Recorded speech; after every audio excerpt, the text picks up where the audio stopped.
Hello, Assalamu alaikum. Hope you all are doing good. Today is our ninth lecture of Adobe Photoshop.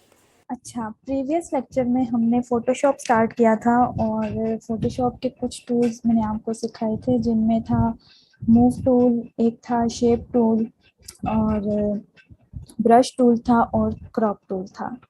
आज जो हमने tool करने हैं वो हैं सिलेक्शन टूल्स कि हम लोग फ़ोटोशॉप में किसी ऑब्जेक्ट की सिलेक्शन कैसे करते हैं। अब सिलेक्शन का क्या मतलब है कि अगर आपने अपनी पिक्चर में से, इमेज में से कोई एक पर्टिकुलर पार्ट को सेलेक्ट करना है और उसको एडिट करना है तो आप कौन से टूल्स यूज़ करेंगे। ठीक है, तो फर्स्ट काफ़ी सारे तरीके हैं जिनसे हम सिलेक्शन कर सकते हैं।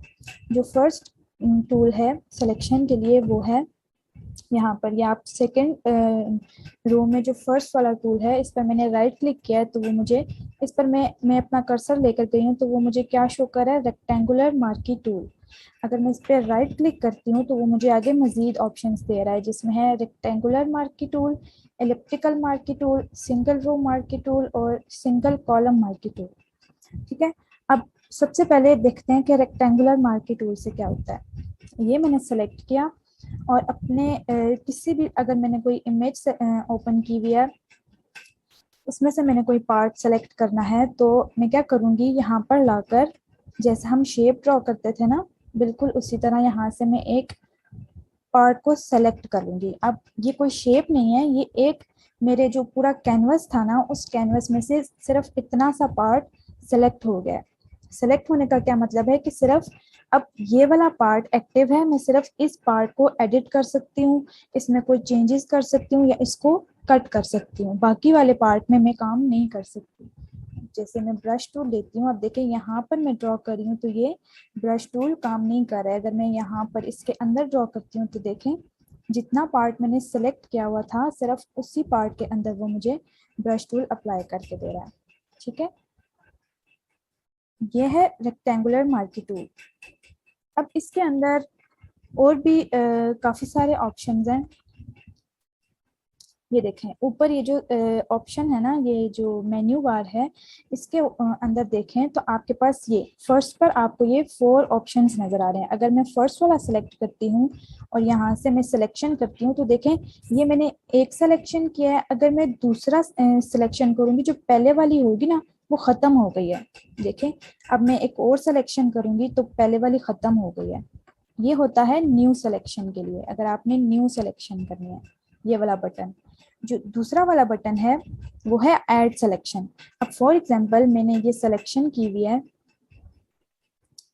ये सिलेक्शन की हुई है, इसमें मैंने थोड़ा सा और पार्ट ऐड करना है। बाहर वाला जो कैनवस है ना इसके अंदर मैंने थोड़ा सा और पार्ट को ऐड करना है तो मैं सेकंड वाला ऑप्शन सेलेक्ट करूंगी और यहाँ से ये देखें ये वाला पार्ट भी उसके अंदर ऐड हो गया है। ये देखें यहाँ से मैंने कोई पार्ट ऐड करना है तो ये देखें।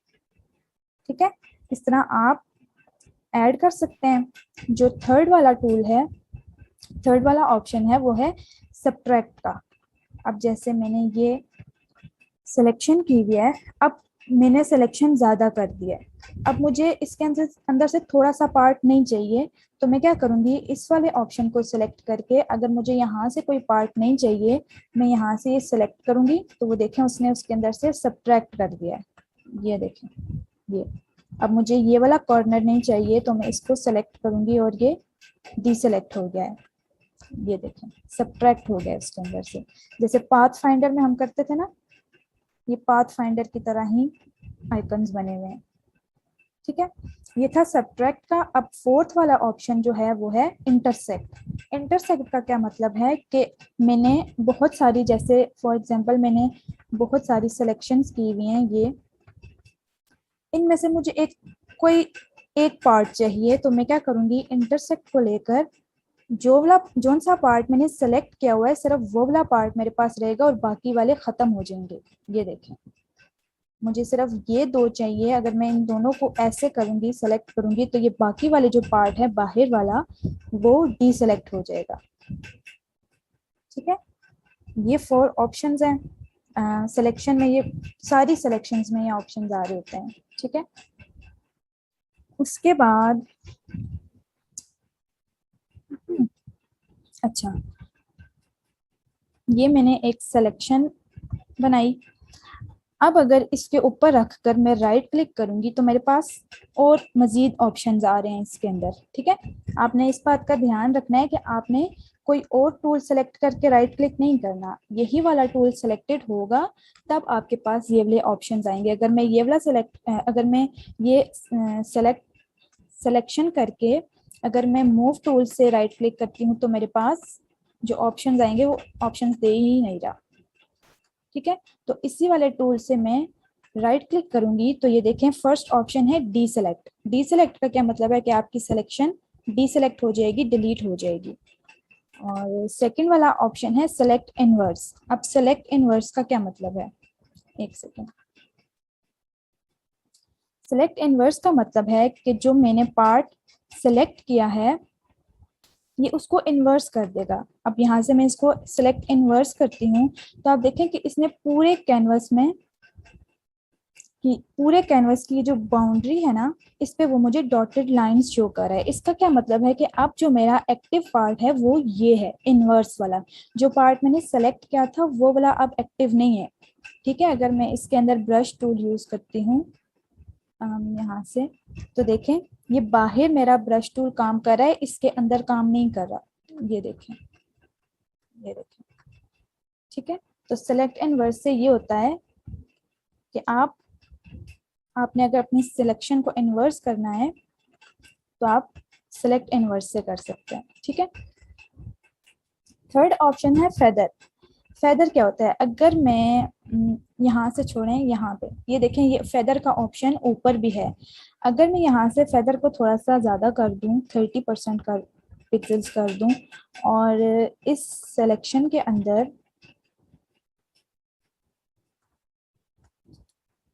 कलर फिल कर तो ये देखें इसके एजेस को आप देखें तो इसके एजेस बहुत सॉफ्ट हो गए हैं।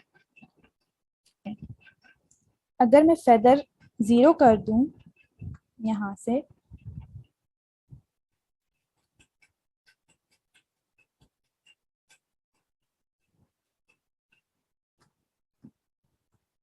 और इस पर अप्लाई करूं तो अब ये देखें इसके कॉर्नर्स कितने शार्प हैं। ये देखें इस पे मैंने फेदर अप्लाई किया हुआ है और इस पर नहीं किया हुआ। तो फेदर आप अपने ऑब्जेक्ट्स के ऊपर फेदर भी अप्लाई कर सकते हैं। यहाँ पर मैं आपको ये एक इमेज मैंने ली हुई है, इस इमेज के ऊपर मैं आपको फेदर अप्लाई करके दिखाती हूँ। ये मैंने रेक्टेंगुलर मार्क की टूल लिया, यहाँ से मैंने जो अपना पार्ट सेलेक्ट करना है ना यहाँ से ये पार्ट मैं अपना सेलेक्ट करूंगी। ठीक है, अब मुझे इस वाले पार्ट के ऊपर फेदर नहीं चाहिए, मुझे इस वाले पार्ट के ऊपर फेदर चाहिए। तो मैं क्या करूंगी, इसको सेलेक्ट इनवर्स करूंगी। ठीक है, और लेयर्स पे जाके मैं एक और लेयर बनाऊंगी। और अब ये जो बैकग्राउंड वाला कलर है ना, बैकग्राउंड कलर मैंने आपको क्या बताया था कैसे लेते हैं, कंट्रोल प्लस बैक स्पेस। ओहो फेदर तो मैंने ऑन ही नहीं किया। यहाँ से मैं 20 पिक्सल्स ले लेती हूँ और अब मैं इसको करूँगी, एक सेकेंड, ये न्यू लेयर बनाई और मैंने इसको सेलेक्ट इनवर्स किया, कंट्रोल प्लस बैक स्पेस। तो वो देखें उसने मुझे आउटर वाली जो थी ना जगह उस पर उसने मुझे फेदर अप्लाई करके दे दिया। ठीक है, ये होता है फेदर। अगर मैं इसका कलर चेंज करना चाहूँ, ब्लैक रखना चाहूँ तो ये देखें ब्लैक कलर आ गया। ठीक है, अच्छा यहाँ से अगर आप फेदर को चेंज करते हैं ना तो आप जो अपनी अगली बनाएंगे ना सिलेक्शन बनाएंगे उस पर भी ये इतना ही फेदर अप्लाई होगा। मतलब आप आगे जितनी भी सिलेक्शंस बनाते रहेंगे उस पर 20 पिक्सल्स का फेदर ही अप्लाई होता रहेगा।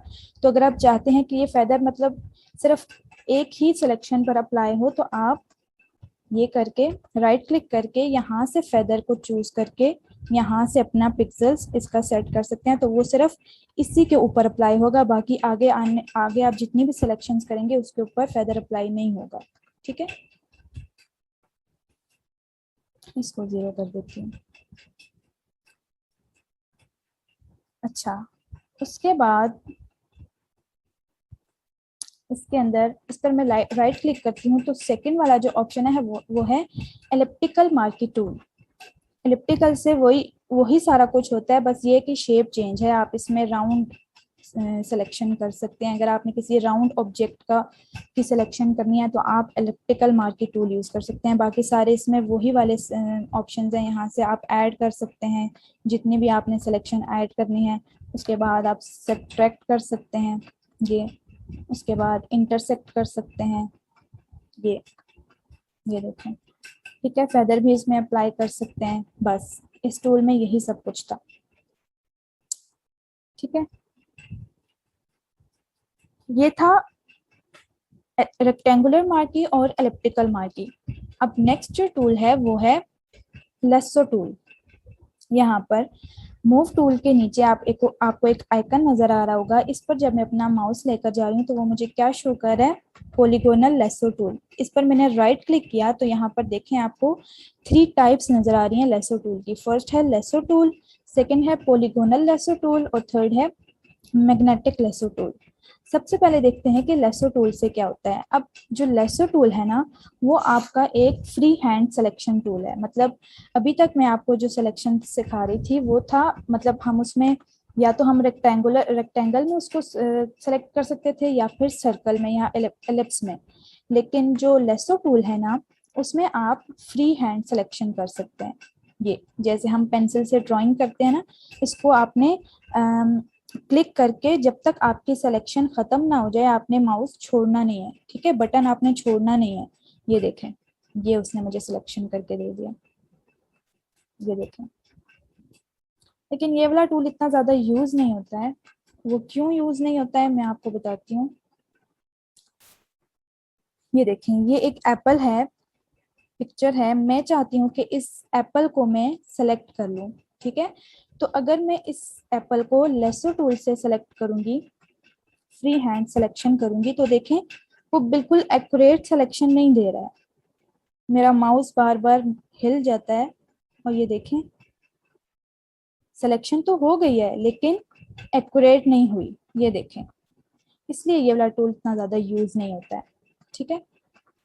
अच्छा, उसके बाद लेसो टूल में जो सेकंड टूल है वो है पॉलीगोनल लेसो टूल। अब पॉलीगोनल लेसो टूल क्या करता है कि आपको स्ट्रेट लाइन ड्रॉ करके देता है। मतलब अगर आपने किसी ऐसी चीज की सिलेक्शन करनी है जिसकी स्ट्रेट लाइंस हैं, जैसे कोई बिल्डिंग है या कोई चेयर है, टेबल है, इस तरह की अगर आपने सिलेक्शन करनी है तो आप पॉलीगोनल लेसो टूल यूज करेंगे। वो कैसे, बिल्कुल पेन टूल की तरह। जैसे हम पेन टूल यूज करते थे ना, एक जगह पर क्लिक करते थे और वो हमें साथ एक लाइन दे देता था, बिल्कुल उसी तरह इसके साथ। लेकिन ये पेन टूल की तरह नहीं है, ये सिलेक्शन करता है, ये कुछ ड्रॉ नहीं करता, ये सिर्फ सिलेक्शन करता है। अब देखें मैंने यहाँ पर क्लिक किया तो उसने मुझे एक लाइन दे दिया, ठीक है। इस लाइन को मैं जहां भी लेकर जाऊं, अगर मैंने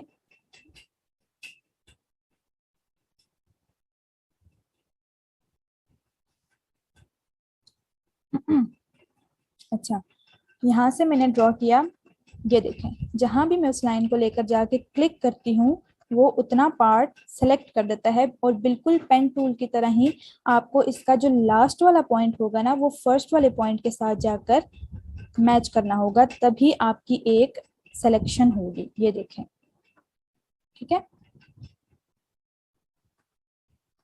ये देखें वो मुझे स्ट्रेट लाइंस दे रहा है। और अगर आपका ये पेन टूल, ये लेसर पॉलीगोनल लेसर टूल खत्म ही नहीं हो रहा, तो जैसे हम पेन टूल को खत्म करते थे ना, एस्केप प्रेस करते थे, तो यहाँ पर मैं इसको एस्केप प्रेस करूंगी तो ये देखिए मेरी सारी सिलेक्शन खत्म हो गई है, ये देखें। और अगर मैंने यहाँ पर, अब फॉर एग्जांपल यहाँ पर मैंने ये गलत सेलेक्ट कर दिया, मुझे यहाँ पर नहीं लाना था, मुझे यहाँ लेकर जाना था, तो मैं क्या करूँगी, कंट्रोल प्रेस करके बैक स्पेस करूँगी तो वो मुझे पिछले वाले पॉइंट पर ले जाएगा। अब मुझे ये वाला पॉइंट भी अगर नहीं चाहिए तो मैं कंट्रोल प्रेस करके बैक स्पेस प्रेस करूँगी तो वो मुझे उससे पिछले पॉइंट पर ले जाएगा, ठीक है। ये छोटी छोटी बातें इसमें आपने याद रखनी है कि अगर ये गलत सिलेक्शन हो गया, मुझे इस वाले पॉइंट पे पीछे दोबारा जाना है, तो मैं कंट्रोल बैक स्पेस प्रेस करूंगी तो ये मुझे इधर ले आया, ठीक है। ये ये ये है पॉलीगोनल लेसो टूल। अब यहाँ पर ये एक इमेज है, मुझे इस बिल्डिंग को सेलेक्ट करना है, ठीक है। तो इसके लिए मैं पॉलीगोनल लेसो टूल यूज करूंगी, ठीक है। यहाँ से मैं स्टार्ट करूंगी और जहां पर ये देखिए स्ट्रेट लाइंस है ना बिल्डिंग की, तो मुझे स्ट्रेट लाइंस चाहिए थी, तो मैं पॉलीगोनल लेसो टूल यूज कर रही हूँ जी।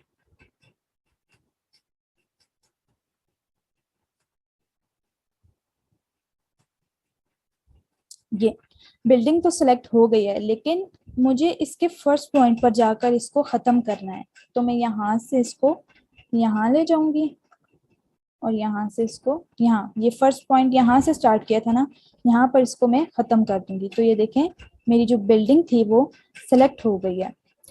अब मैंने बिल्डिंग सेलेक्ट क्यों की है, क्योंकि इसका जो बैकग्राउंड था ना, ये जो इसका स्काई है, मुझे इसका कलर थोड़ा सा डार्क करना है। ये बहुत लाइट कलर है, तो मुझे इसका कलर डार्क करना है, कलर चेंज करना है, बैकग्राउंड चेंज करना है। तो मैं क्या करूंगी, बिल्डिंग तो मैंने सेलेक्ट कर लिया है, लेकिन मुझे बिल्डिंग को चेंज नहीं करना, मुझे बैकग्राउंड को चेंज करना है। तो मैं क्या करूंगी, इसके ऊपर राइट क्लिक करूंगी और यहाँ नीचे आप आएंगे तो यहाँ पे आपको एक ऑप्शन नजर आ रहा है, layer via copy. Layer via copy का क्या मतलब है कि जो आपने सिलेक्शन की हुई है वो आपको एक न्यू लेयर पर उसको पेस्ट करके कॉपी करके दे देगा। मैं आपको करके बताती हूँ। ये मैंने लेयर वाया कॉपी किया, तो अब देखें ये जो मेरी ओरिजिनल वाली लेयर थी ना बैकग्राउंड पे, इस पे तो ये बैकग्राउंड भी आ रहा है, मतलब पूरी इमेज आ रही है, लेकिन जो मैंने लेयर वाया कॉपी किया था इसको मैं अगर सेलेक्ट करती हूँ, इसको मैं हाइड कर देती हूँ, तो देखें जो मैंने सिर्फ बिल्डिंग सेलेक्ट की थी उस बिल्डिंग को उसने मुझे एक न्यू लेयर के ऊपर कॉपी करके दे दिया है। तो अब यहाँ से मैं इसका बैकग्राउंड चेंज कर सकती हूँ, ठीक है। तो बैकग्राउंड चेंज करने के लिए मुझे एक और लेयर बनानी है, इसी के ऊपर तो मैं बैकग्राउंड नहीं अप्लाई कर सकती ना, वो पूरी लेयर के ऊपर ही बैकग्राउंड कलर आ जाएगा। तो मुझे एक और लेयर बनानी है, ये एक और लेयर बना ली, और इस लेयर को मैं नीचे लेके आऊंगी, क्योंकि मुझे लेयर बैकग्राउंड नीचे चाहिए और ये जो बिल्डिंग है ये ऊपर चाहिए, ठीक है। इस लेयर को मैं ऊपर ले गई बिल्डिंग वाली को, और जो बैकग्राउंड वाला कलर है लेयर है उसको मैं नीचे ले आई। तो अब फॉर एग्जांपल मैं इसके अंदर ये ब्लैक वाला कलर ही फिल कर दूं। बैकग्राउंड कलर फिल कैसे करते हैं, कंट्रोल प्लस बैक स्पेस। तो ये देखें जो बैकग्राउंड लेयर थी ना, जो बैकग्राउंड था उस पर ये ब्लैक कलर अप्लाई हो गया। अब ब्लैक कलर पीछे क्यों है, क्योंकि ये वाली लेयर नीचे है। अगर मैं इस लेयर को ऊपर ले जाऊं तो वो देखें ब्लैक कलर ऊपर आ गया है, लेकिन मुझे बिल्डिंग ऊपर चाहिए, तो मैं बिल्डिंग वाली लेयर को ऊपर ले आऊंगी। इसका कलर भी मैं चेंज कर सकती हूँ, अगर मैंने कोई और कलर रखना है, यहाँ से कोई रखना है, ओके करके कंट्रोल बैक स्पेस करूंगी तो ये देखें बैक पे ये वाला कलर आ गया है। अच्छा, ये था पॉलीगोनल लेसो टूल। थर्ड वाला टूल था मैग्नेटिक लेसो टूल। अब मैग्नेटिक लेसो टूल से क्या होता है कि आप अपनी अगर आपने कोई कहीं पर कर्व आ गया है, या कोई ऐसी आपने इमेज सेलेक्ट करनी है जिसमें कर्व है, या मतलब कुछ पार्ट आपने सेलेक्ट करना है, तो उसके लिए आप मैग्नेटिक लेसो टूल यूज करेंगे। ये देखें यहाँ पर आपको सही समझ नहीं आएगी, मैं इमेज के ऊपर आपको ड्रॉ करके दिखाती हूँ। ये देखें, अब मैंने आपको ये एप्पल जो पहले लेसो टूल से मैंने आपको सिलेक्ट करके बताया था, तो वो ठीक तरह से सेलेक्ट नहीं हो रहा था। अब अगर मैं इसको मैग्नेटिक टूल से सेलेक्ट करूं तो ये देखें यहाँ से मैं स्टार्ट करूंगी, और देखें जहां जहां शेप है वो मुझे उसी के साथ साथ सिलेक्शन दे रहा है। अगर मैं थोड़ा सा बाहर भी चली जाती हूँ तो वो फिर भी मुझे उसी एरिया को सिलेक्ट करके दे रहा है जितना मुझे चाहिए, ठीक है। ये देखें, ये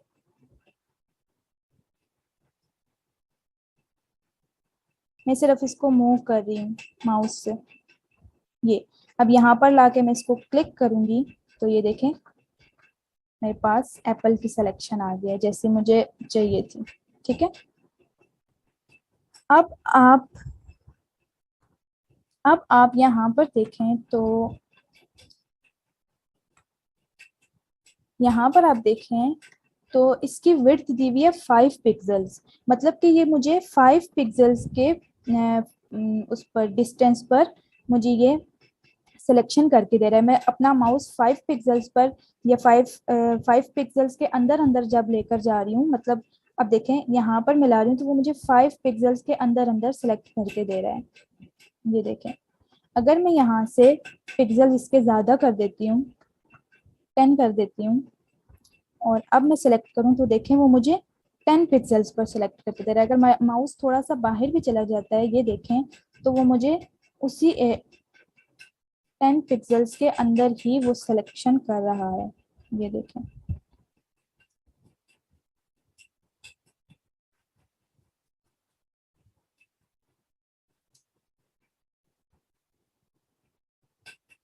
और इस तरह मैं जल्दी जल्दी भी कर रही हूँ।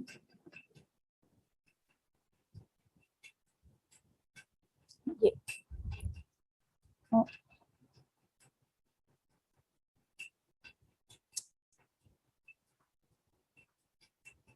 इसको मैं मूव टूल से मूव करूंगी तो ये देखें, अब ये बैक पे ब्लू कलर क्यों आ रहा है, क्योंकि यहाँ पर मेरा जो बैकग्राउंड कलर है वो ब्लू आया हुआ है, ब्लू रखा हुआ है मैंने। ठीक है, तो ये होता है। बाकी सारे वही इसके अंदर ऑप्शंस हैं जो बाकी सिलेक्शन टूल में थे। यहाँ पर रेक्टेंगुलर मार्के टूल में जितने भी ऑप्शंस थे वो भी इसमें भी वही सारे ऑप्शंस हैं। ठीक है, ये था मैग्नेटिक लेसो टूल। अच्छा, ये 5 टूल्स थे, रेक्टेंगुलर मार्के टूल, इलेप्टिकल मार्के टूल और लेसो के 3 टूल्स थे। चलें, आज के लिए इतना ही था, और बाकी हम नेक्स्ट क्लास में देखेंगे टूल्स। ठीक है, बाकी के जो एक सिलेक्शन टूल रह गया है वो है क्विक सिलेक्शन टूल, ये हम नेक्स्ट क्लास में देखेंगे। ठीक है, आज के लिए